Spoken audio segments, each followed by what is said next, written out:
All right, we are live and the video is recording. Now, we have got ourselves a pretty wild case on our hands. But first things first, let's do a quick refresher before we dive in. As always, the interviews will be streamed live via the monitor that you're looking at right now. Once the interviews end, you'll be able to access all of the previous recordings on the playback monitor that's to your left. Now, keep in mind that you will be getting two different camera angles in your feed, camera A and camera B. Feel free to switch between the two as you see fit. And last but not least, don't overlook the evidence available to you in the case files. I'm sure that you'll need to reference those at some point. Okay, so the case. We've got Daniel Murphy, age 49, works as a financial planner. He was shot and killed in his home with a .38 caliber handgun that's registered to him. Now, according to the medical examiner, he died on September 12th. The exact time of death is not able to be determined because the body wasn't found until a few days after. Now, there are a few people of interest in this case. First up is Emma Richardson. She's Daniel's girlfriend who had also been living with him. Prior to Daniel's death, she had reported an incident of physical abuse that resulted in her right elbow being dislocated. The injury is verified. However, Daniel did deny all allegations regarding the abuse. Now, at first I was ready to remove her as a potential suspect due to the elbow injury, which would obviously make it pretty damn hard for her to fire a weapon. But as it turns out, she is actually left-handed, which means that she absolutely could have pulled that trigger. Now, next up is her ex-husband, Charles Humphreys. There's nothing really notable regarding Charles's past, but he was seen entering Daniel's house the day of the murder. So, needless to say, he is definitely a person of interest. Now, I was also able to bring Charles and Emma's daughter, Rebecca, down to the station today. Now, there's nothing that really points to her being a suspect at this point in time, but she did live with her mom and Daniel, and she was aware of the abuse that her mom had reported. Now, last on our list is Daniel and Emma's neighbor, Janice Burks. Janice served 9 years in prison for killing her husband, who had a very long history of domestic violence. Now, the main reason that I brought her down here today is that she was also seen entering Daniel's house the day of the murder. So yeah, that's two people that were seen entering Daniel's house the day that he was killed. All right, now that is the basic overview. Okay, you can dive in deeper with the case files or some of the security cam footage that we also subpoenaed. That footage is already loaded up for you on the playback monitor. All right, now let's figure out what the hell happened here. All right, I'm gonna bring Emma in here first. Let's see what she has to say. All right, we'll see you in a few.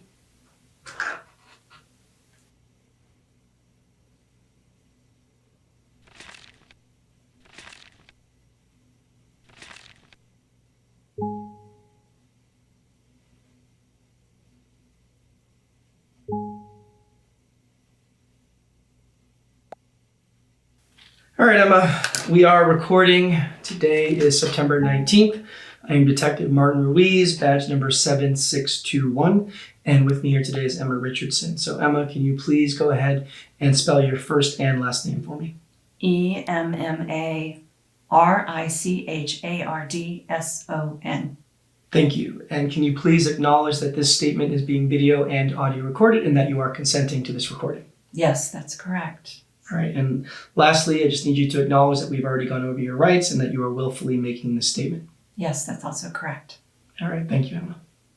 So, yeah, let's just keep it simple and start with you telling me where you were the day of Daniel's death.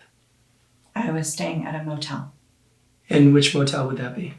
The Best Stay Motel on the southeast part of town. Now, is there a reason that you didn't go to work that day? I wasn't feeling well, so I decided to take a sick day. And you work at Rose and Davis Financial Services, right? Yes, I'm a junior account executive. And Daniel, he works there as well, is that also correct? Yes, actually, he's the one who got me the job there. And the two of you were romantic partners, is that right? Yes. Now, do you mind maybe elaborating a little bit more on this relationship that you two had? Sure. What exactly would you like to know? Well, I guess we can start with the police report that you had filed on September 10th. Now, based on what I read, it seemed that this relationship that you two had was not that pleasant, was it? No, but at least not lately anyway. Now, you claimed that he had grabbed you pretty forcefully, too. I mean, so much so that he dislocated your right elbow. Is that right? Yeah, but I don't want you to think that was a norm or anything. So that's not his normal behavior. No, it wasn't. We had been together for 6 months at least, and I moved in with him about a month ago. He had never once laid a finger on me the entire time or shown any warning signs. So then what exactly happened on that day? I mean, why did he have this sudden change in behavior? He was jealous of a client of ours that we met for dinner. And who was the client? Just a prospective client. His name was Jason Anderson. Jason Anderson. All right, and what exactly happened with Jason? Well, Daniel had to take a call, so he stepped outside. He was out there a good amount of time, maybe 15, 20 minutes. And during that time, Jason and I started talking. I mean, he talked a lot and he was pretty funny. So we talked and had a laugh. That was all. Then when Daniel returned, I think he had the wrong impression. I mean, on the ride home, he kept questioning me about what we were talking about. He wanted to know why we were so happy, and he wanted to know if I found Jason attractive. He even accused me of flirting with some guys in the office from before. Honestly, I have no idea what he was talking about. So has Daniel showed signs of jealousy like this in the past? No, but I mean, there was never a situation like this before anyway. You can continue. Well, when we got home, he didn't seem to calm down at all. We were in the kitchen at the time, and he accused me of lying, and he said he didn't believe anything I had told him. I tried to de-escalate the situation by leaving, but then he blocked me with his body and backed me into a corner. And he grabbed me by the shoulders and forced me to tell him the truth. But what was I supposed to say? I already told him the truth. So then I pushed him off of me. And that's when he yanked me really hard by the arm and threw me to the floor. Oh my God, it hurt like hell. And then when I was on the ground, he kept yelling and screaming at me over and over. I mean, I can't even remember what he was saying. Was he drinking that night? No, the man hardly ever drank at all. I mean, I can't even remember the last time he had a drink. Now, according to the police report, your daughter, Rebecca, she was there when this had all happened. Is that right? Yes, she was upstairs in her room at the time, and she heard the arguing, so she came down to the kitchen to see what had happened. I mean, she asked me what happened, and I told her we had been in an argument. Then she asked me what I was doing on the floor, and I told her I had accidentally fallen. So why did you lie to her? I don't know. I was scared. I mean, it all happened so quickly. I couldn't even think straight. And what happened after that? Well, Daniel could see that I was really hurt, so he picked me up off the ground and took me to the hospital. On the ride there, he kept telling me how sorry he was, and he just kept apologizing over and over. He said he didn't know what got into him. And you believed him? Yes, I did. Really? It was a one-time thing. It was completely out of character. I didn't know what got into him. So yes, I did believe him. All right, and what happened after that? Well, he took me to the hospital, and we checked in, and that's when I learned that my elbow was dislocated. Then Daniel left, and Rebecca came to stay with me overnight. And then the next morning, I had time to clear my mind, and I told Rebecca exactly what happened. So you told her that he had actually hurt you?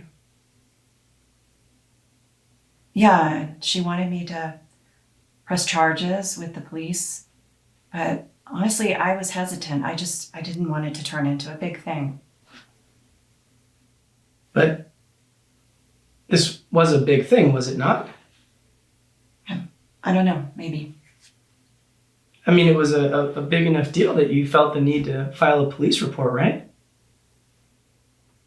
But that was Rebecca's idea.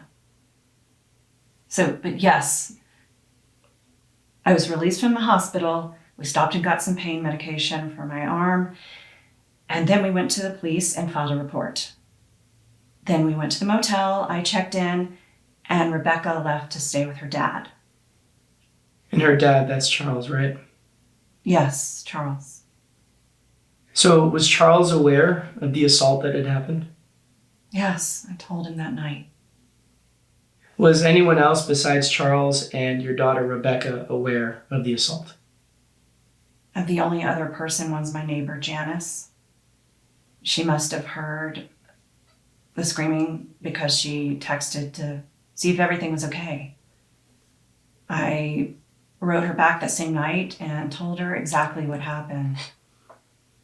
Now, are you and your neighbor really close? Because, and this could just be a me thing, but that seems kind of a strange thing to tell a neighbor. Sure, somewhat, I guess. I mean, we look out for each other, as neighbors are supposed to.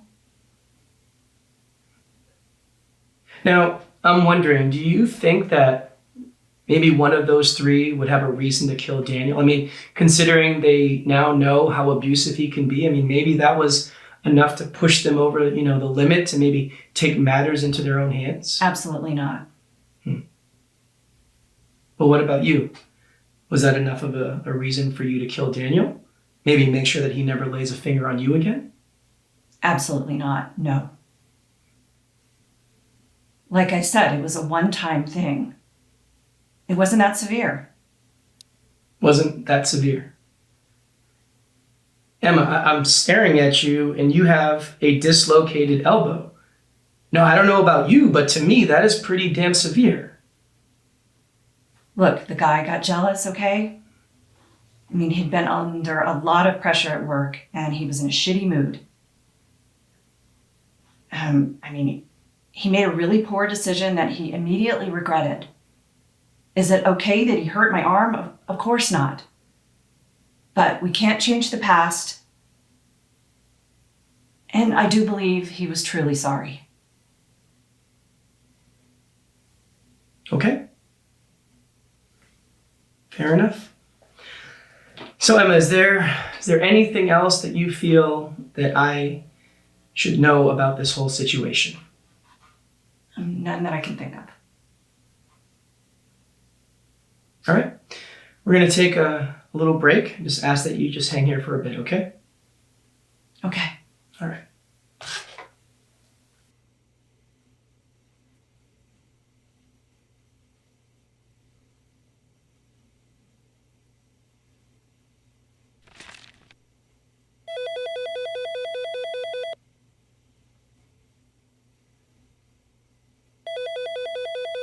All right, you saw the interview. You think she's being completely honest? I really can't say for sure. What I want to know from you is if you think she's telling the truth about how severe the abuse was. And I'm talking both physical and verbal. That's a major piece of this whole thing. Whether she's being honest or not will give us a decent idea on how to move forward with this investigation. So let's make sure we really judge this correctly. The right approach should get her to open up a bit more. I'll trust your judgment with that. You tell me, and that's how I'll proceed with her. No rush. Look over whatever you need to and call me back. All right, talk soon.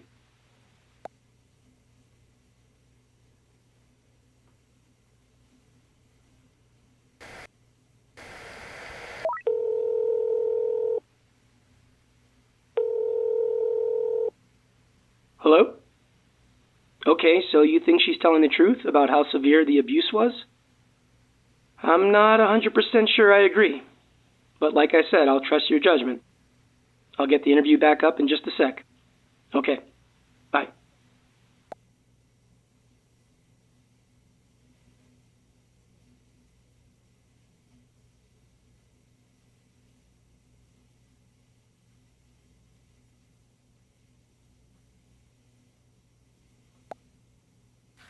This is a continuation with Emma Richardson. So look, Emma, I want you to know that I do believe you, okay? I believe you when you say that the abuse wasn't that severe. Now, let's just put that aside, all right? Is there anything else in regards to your relationship with Daniel that you feel I should be aware of? Anything at all? No, nothing I can think of. You sure? Yes, I'm sure. Okay. All right, then let's give you a break, okay? All right.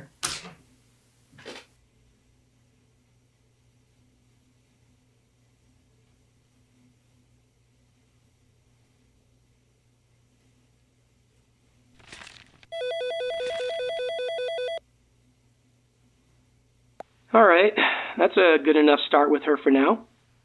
I'm going to bring her ex-husband, Charles, in here next. Let's see what this guy's got to say. Hang tight.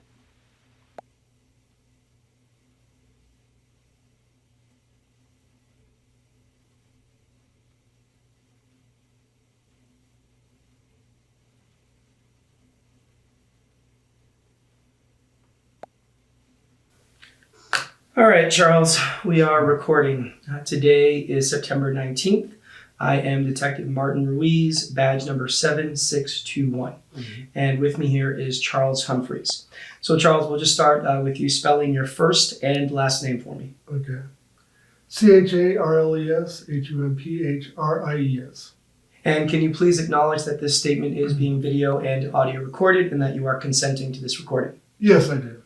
And lastly, if you can please acknowledge that we have already gone over your rights and that you are willfully making this statement. Yes, I do. All right, thank you, Charles. So, Charles, let's just start with you telling me, why were you seen entering Daniel's house the day of his death? Well, I was doing a favor for Emma, right? I went there to pick up some items that she had forgotten, right? She didn't want to enter that house again, so I went there for her. And what sort of items were you picking up? It was like some clothing and other personal items, right? I didn't sort through the bag, so I'm not 100% sure what may have been in it. So you said the bag. So you were there to pick up a bag of hers, is that right? Correct, right. She put it by the front door in the entryway.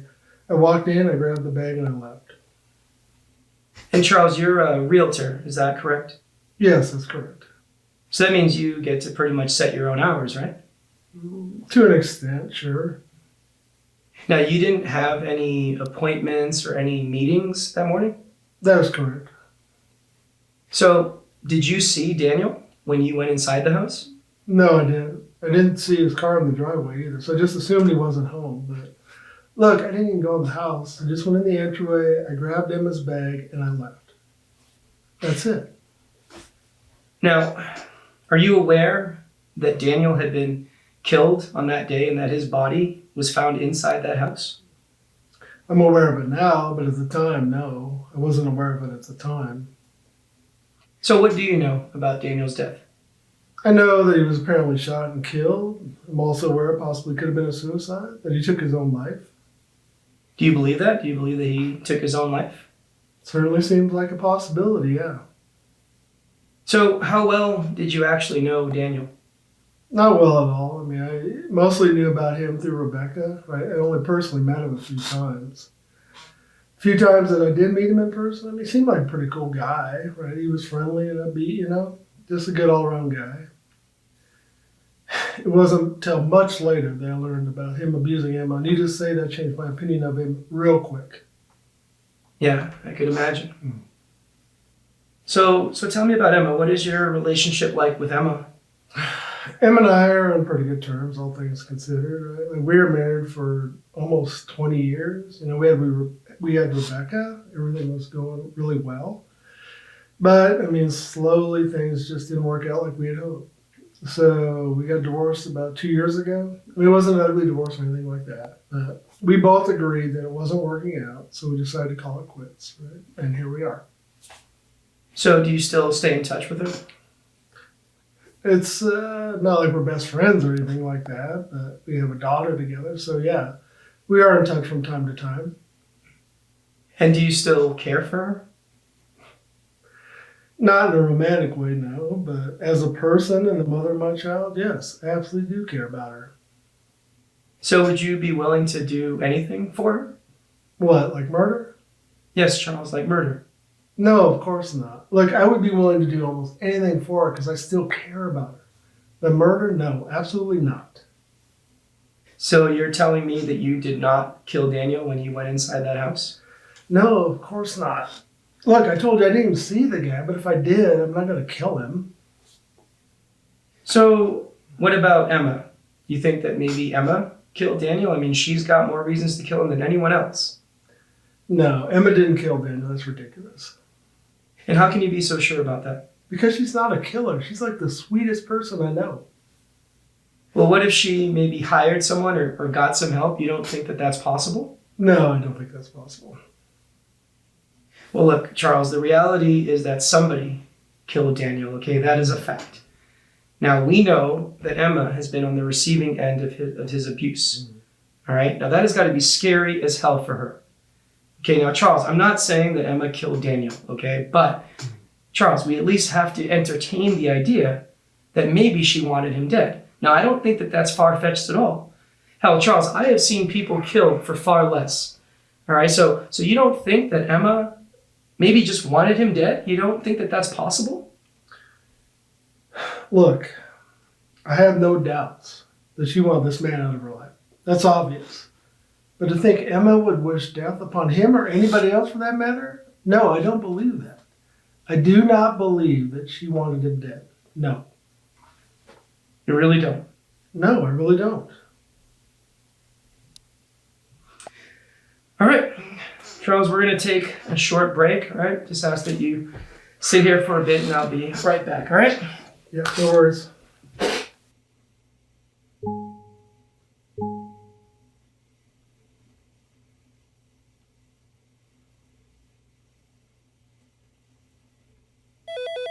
All right, we got to hear his take on things. Now, the main thing I'm questioning at the moment is whether or not Emma is capable of either committing this murder or getting someone else to do it. She really does seem like the person that has the most to gain from Daniel's death. But her ex, he doesn't seem to think that she has that in her. I don't know. You think Charles is telling the truth? You think he really believes that Emma is incapable of going through with murder? Does he really believe that she had absolutely nothing to do with this? Again, we got to be careful with how we judge this. Pushing him in the wrong direction may not get us the info we need. I want to know what you think. I'll proceed based on that. So just give me a call when you know, and we'll go from there. All right? Bye.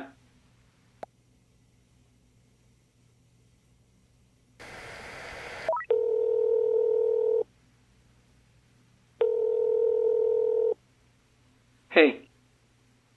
Yeah, I gotta say, I agree with you on this one. He does seem pretty sincere. All right, I'll continue the interview. We'll be back up in just a sec.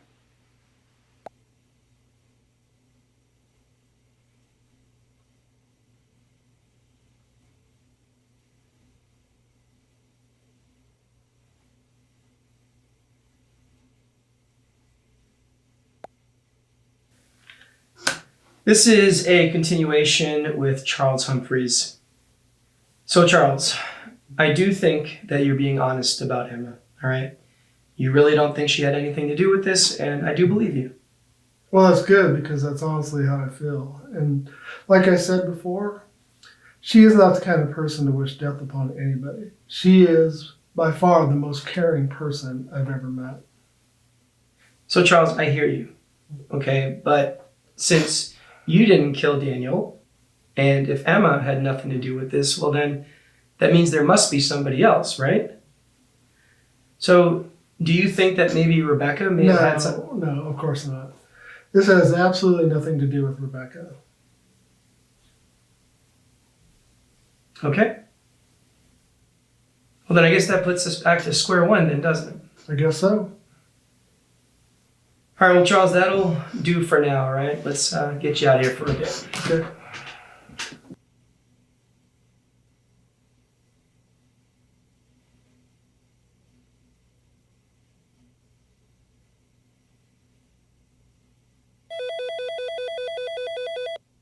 All right, that was pretty straightforward, I guess.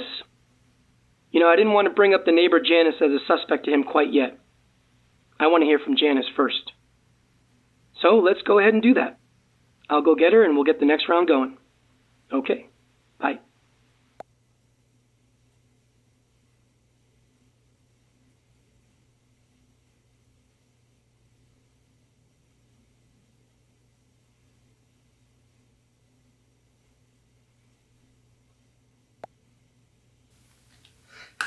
All right, Janice, we are recording. Today is September 19th. I am Detective Martin Ruiz, badge number 7621, and with me here today is Janice Burks. So Janice, let's please start with you spelling your first and last name for me. JANICEBURKES. And can you please acknowledge that this statement is being video and audio recorded and that you are consenting to that recording? Yes, sir, I do consent. And lastly, please acknowledge that we have already gone over your rights and that you are willfully making this statement. Yes, sir, we've already gone over my rights. Well, thank you, Janice. So let's just start with a little bit of context here. Now, you live next door to Daniel Murphy and his girlfriend, Emma Richardson. Is that correct? Yes, sir, that's correct. And about how long have you lived at that residence? Oh, I've lived there about 1.5 years, sir. And prior to that, you had spent some time in prison. Is that right? Yes, sir, 9 years. And that was for murder, correct? Yes, sir. You mind telling me what happened? Well, it's not a very complicated story. My husband at the time was very violent, very physical with me, and it had been going on a lot longer than I care to admit. One night, he beat me up pretty bad. Seemed like he was never going to stop. So I stopped him. That's it. And how is life treating you these days? I can't complain, sir. I'm alive. I'm healthy. I got a steady job. Just trying to live life right. God's been good to me. That's good. That's real good. So what is it that you do for work? I work collections. I call people who owe money on behalf of various different companies. And you do this from home? Yes, sir. That's right. Now, I don't mean to be rude or judgmental or anything like that, but I'm curious, how is it that you landed in that particular neighborhood? Because it seems like it would be a bit too pricey for someone with a job such as yours. Now, that is assuming that you do live alone. Oh, yes, sir, I do live alone. That house belonged to my mother. She bought it about 20 years ago. She paid it off early. And when she died about 10 months ago, she left it to me. Well, thank you for that explanation. That certainly makes sense. Now, I am curious, how well did you know Daniel and Emma? Oh, I know Emma pretty well. Daniel, not so much. When I moved in about 1.5 years ago, Daniel had already been living there. They're pretty good neighbors. They're quiet. They stick to themselves. No parties or anything like that. I can't remember them ever having anyone over, in fact. Rebecca, their daughter, lives with them. She's pretty quiet too. She sticks to herself. But honestly, in general, the whole neighborhood's pretty quiet, so they're no exception. So why is it that you got to know Emma more than Daniel? Well, it seems like Daniel works very long hours. But Emma works 9 to 5, so I see her from time to time when I went on my usual walks, and we'd stop and chat for a bit. She was one of the few people in the neighborhood who didn't look at me funny, you know? I mean, it's a small town, word gets around fast, and I'm pretty sure most of my neighbors knew about my past. They were scared, they kept their distance, but Emma, she treated me like a normal person, and I really appreciated that. And I always felt like I should kind of look out for her too, I guess. Now, what about Charles? What do you know about him? Well, who's Charles? So Charles, that's Charles Humphreys. That is Emma's ex-husband. Oh, that's right. I don't know much about him. I didn't ever meet him, and I don't remember Emma ever really talking about him. I'm sorry. Unfortunately, I don't know much about him. So, given your relationship with Emma, I am assuming that you have a good explanation as to why you were seen entering and leaving their house the day that Daniel was killed. Oh, yes, I do. The mail carrier had accidentally left some of their mail in my mailbox that day.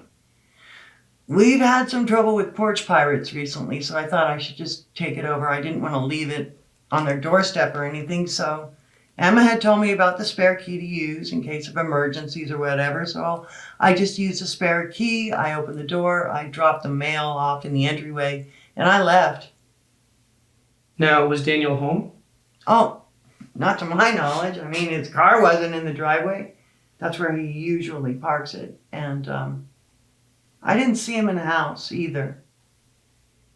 Now, Janice, are you aware that Daniel had been shot and killed and that his body was found in that house? Yes, officer. I was aware of that. The whole neighborhood was aware of that. And so you didn't see him or his dead body when you went into that house to drop off that mail?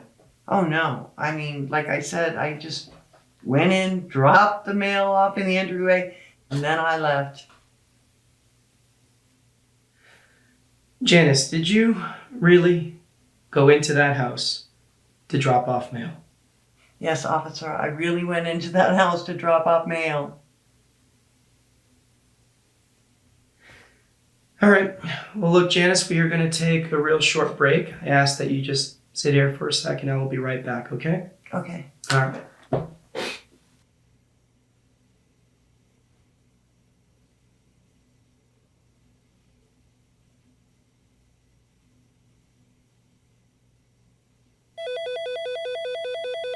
Okay, we've met the neighbor. I'm curious to know what you think about this Janice lady. You buy that story that she entered the house to drop off some mail? Let me know if you think she's lying, and I'll continue based on that. All right, talk soon.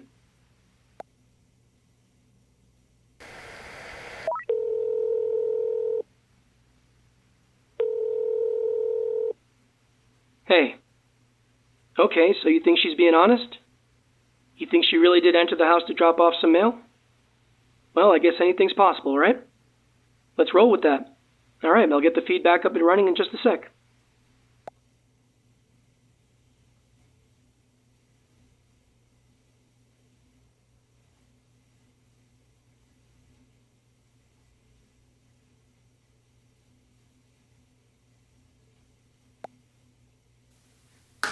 Okay, this is a continuation with Janice Burks. So, Janice, you were seen entering the house the day of Daniel's death because you were dropping off some mail that I guess the carrier had mistakenly left in your mailbox. Is that correct? Yes, that's correct. So what exactly was in this mail?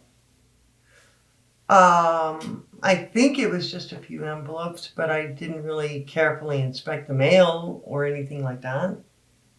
So then why the urgency to drop off this mail? You couldn't wait until they got home? I guess I could have. It wasn't like it was a plan or anything. I just had their mail and I thought I should just drop it off, that's all. So that was it? That was it. All right, well, Janice, is there anything else that you feel I should be aware of at this point in time? Anything at all? Well, actually, when I entered the house,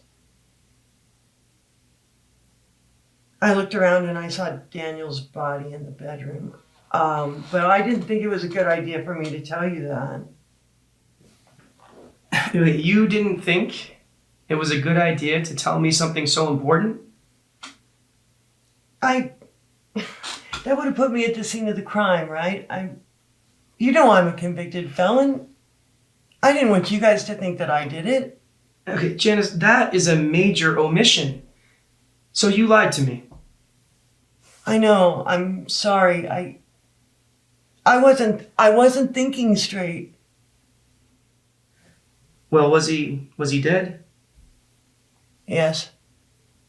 Did you kill him? No, I did not kill Daniel. So you're telling me that Daniel was already dead when you entered that home and you did not kill him? That's what I'm telling you. Now, Janice, are you sure that you have told me everything? Yes. You're sure? I'm pretty sure. Yes. All right, well, let's get you out of here for now.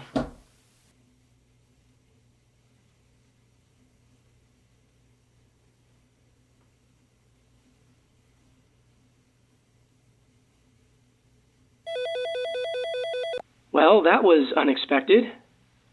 I can't believe that she withheld that info from us. That definitely doesn't help her case or my suspicions of her. Now, assuming that she's telling the truth, we are clearly just scratching the surface here. All right, I'm going to bring in Rebecca Humphreys, Emma and Charles's kid. She's the only potential witness to the domestic abuse, so I'd like to see what she's got to say. All right, let me go get her. You'll see us in just a few. Bye.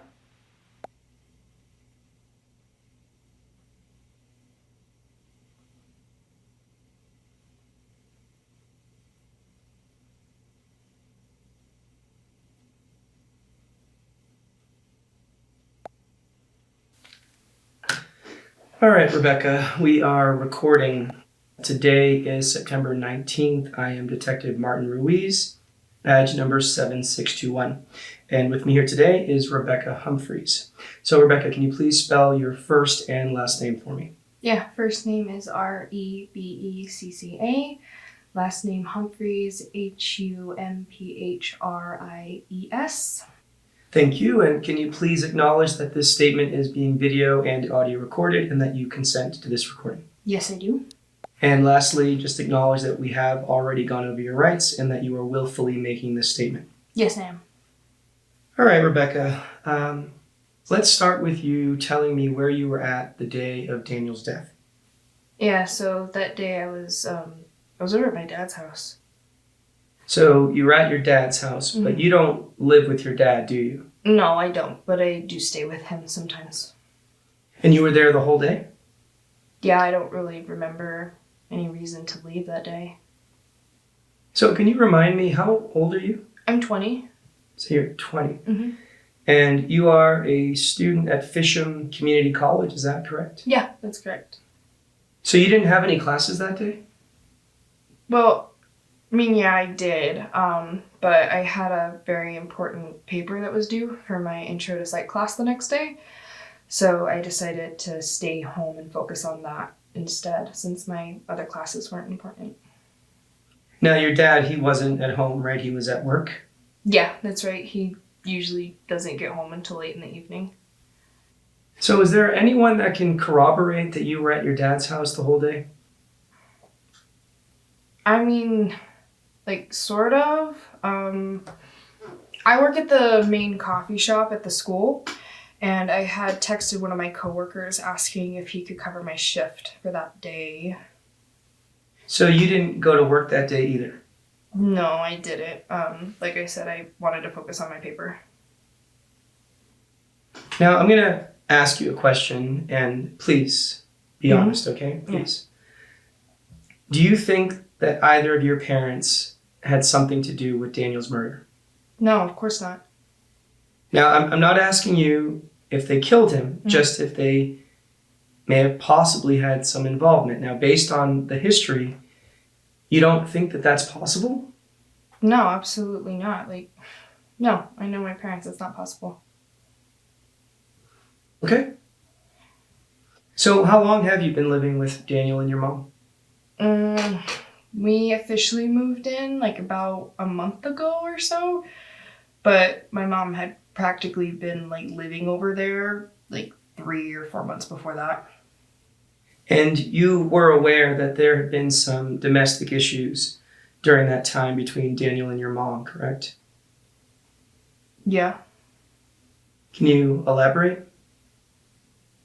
Well, first off, I want to like make sure that you know that the domestic issues, as you put it, weren't happening the whole time that I've been living there. It was kind of all recent, actually. Sure. Gotcha. So yeah, please continue. So, like, it's pretty straightforward, but I want to say, like, about a week and a half ago, I was in my room reading, and I heard some screaming and yelling and banging, and I went down to the kitchen, and I found my mom on the floor crying, and she was just obviously, like, in a lot of pain. And she was grabbing her right arm, and just her and Daniel had gotten into some sort of an argument, and he pushed her to the ground, like, pretty damn hard.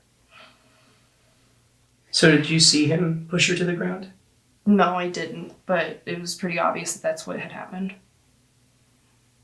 Now, is this the only incident that you were aware of? As far as I know, yeah. That's as far as I'm aware. Now, this incident landed your mom in the hospital. I mean, she has a dislocated elbow. Yeah, I know, I'm aware. I know. You don't think that maybe your mom would want to seek some sort of revenge? No, my mom wouldn't seek revenge. Like, you do know that she's the one who filed the police report, right? Yes, I am aware of that. Okay, so why would she file a police report if she was planning on killing him? Like, she wanted the police to get involved. That's literally the whole reason why she went to the police in the first place. She wanted them to deal with it. All right, well, then what about your dad? What about him? Well, it seems that he and your mom are still on pretty decent terms. I mean, all things considered. Mm-hmm. It seems that he still cares for her. Mm-hmm. You don't think that maybe he acted out of a need to protect her? No, absolutely not. How can you be so sure? Because I know my dad, like, that's not even close to the kind of person that he is. Like, he's not a murderer. Like, I don't even, like, I can't believe I even have to, like, say that to you. Look, Rebecca, I know that this can be hard. Mm-hmm. Okay, I know that, but we have to think logically, right? Mm. Now, try to put your personal feelings aside as best as you can, all right? Mm-hmm. Now, do you really believe that your parents had nothing to do with Daniel's murder? No, my parents had nothing to do with Daniel's murder. There's no way. All right, fair enough. So look, we're going to take a short break, all right? Just going to ask that you sit here, and I'll be back in just a few, okay? Okay.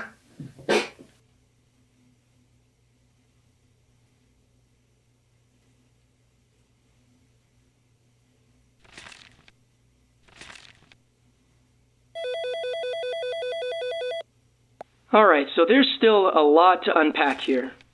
But the main thing I really want to know right now is if you think she really believes her parents had nothing to do with Daniel's death. I mean, I know they're her parents and all, but the motivation is pretty easy to spot, especially when it comes to her mom. I just can't tell if she's being honest or if she's blowing smoke up our ass. Look it over and tell me what your read is on her. Let me know if you think she really believes they had nothing to do with it. We'll go from there. All right. Bye.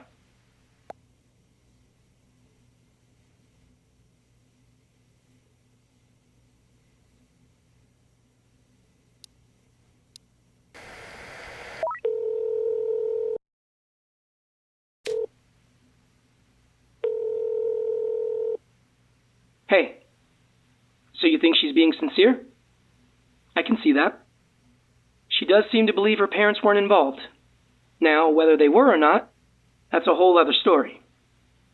All right, let me get back in there. Bye.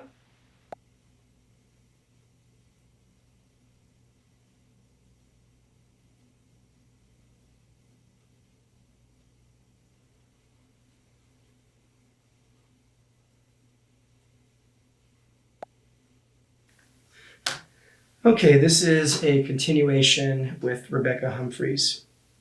So look, Rebecca, I do believe that you think your parents had nothing to do with Daniel's murder, okay? I do believe that. Mm-hmm. But look, we still cannot ignore the facts, okay? We can't. Now, are you aware that your dad was seen entering and leaving Daniel's house the day of the murder?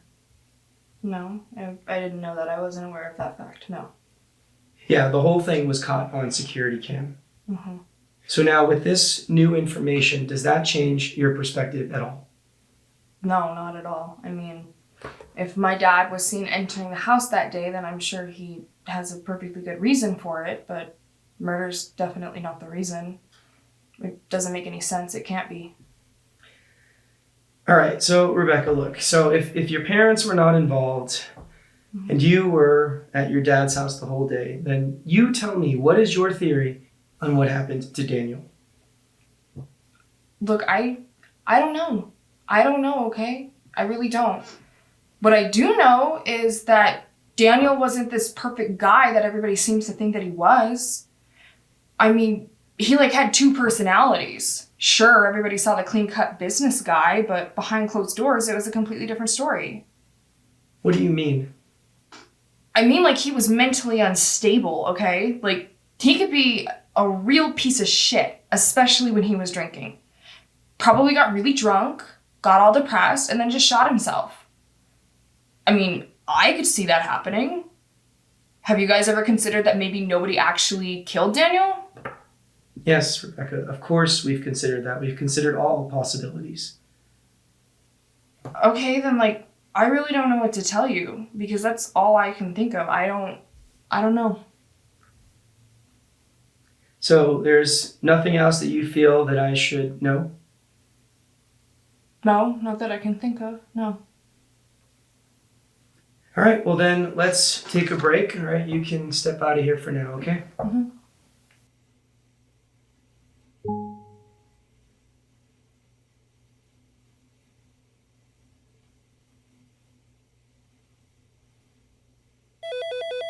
All right, we've heard from everyone that we brought here today. There's still lots of things that aren't adding up or that simply don't make any sense at all. And, most importantly, we still don't know exactly what happened to Daniel. I think it's time we turned up the heat. Start poking some holes. I'm going to get Emma back in here first for another round. Let's see what we can squeeze out of her. I'll be back in the interview room with her in just a sec. All right, bye.